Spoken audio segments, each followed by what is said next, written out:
Hello guys, tapos na tayo sumayaw. Dito na naman tayo sa magluto na. Simulan na natin. Ito. Yan na. Magsabaw tayo ngayon ng bangus. So, may bagyo pichay. Bangus. Tsaka meron dyan tanglad, luya, kamatis, siling green. Nandyan na yan lahat. Gagawin natin ngayon is ihanda na. I-ready na natin yung ano. Habang unahin na muna natin yung mga gagamitin natin kasi magpakulo muna na tayo ng tubig kasama na yung sibuyas, siling green, luya, yan. Kaya ilagay ko muna dyan, may kamatis, iwain muna natin, hatiin lang natin kasi nagmamadali na ako. Yan. O, diba, yan ang ginagawa ko, magpakulo muna ako ng mainit tubig.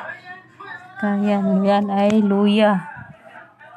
Ilagay natin, hiwa-hiwa na muna natin yung luya. Kasi yan ang ano natin sa sabaw. Luya, tanglad. O, kuha muna tayo ng tubig. Yung tubig is 3 ganyan lang. Ganyan, 3 mangkok. Kasi, yan. Tapos takman at saka, habang napakulo ako is magbalat muna tayo. Lagyan natin ng patatas. Yan. Mga 3 ata, yun ay 4 na patatas. Balatan muna natin yan.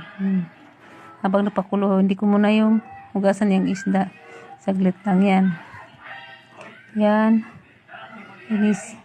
Balatan, maliliit lang yan na patatas. Yan. Yan. Iwan muna natin. Hindi pa naman makulo. Yan. Kasi kanina, exercise muna ako, diba? Tapos na.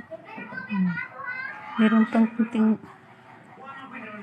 baka hindi ko makita, hindi ko nais pagbalat. Yan. Habang yan is tsaka ko yan huhugasan yung isda. Yan. Hugasan mo yung isda. Hugasan ko muna yan. Yan. Yan. Patong natin sa may para matanggal yung tubig-tubig. Hindi meritso lang sa ano, hindi maipon. 2 beses ko yan hugasan kasi ganun talaga ako magluto. Hugasan 2 beses hanggang sa mamutla na yung isda. Yan, patapos is baka nakulo na yung siguro is ilagay na natin yung isda. Ilagay ko muna yung isda kasi nakulo na di ba? Nakulo na yung isda, ilagay ko na dyan. Nalagay na yung isda.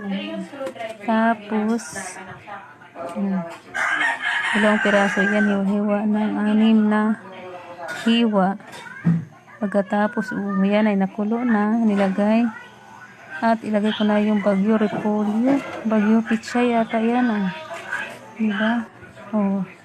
Ready to serve. Thank you for watching. Bye-bye.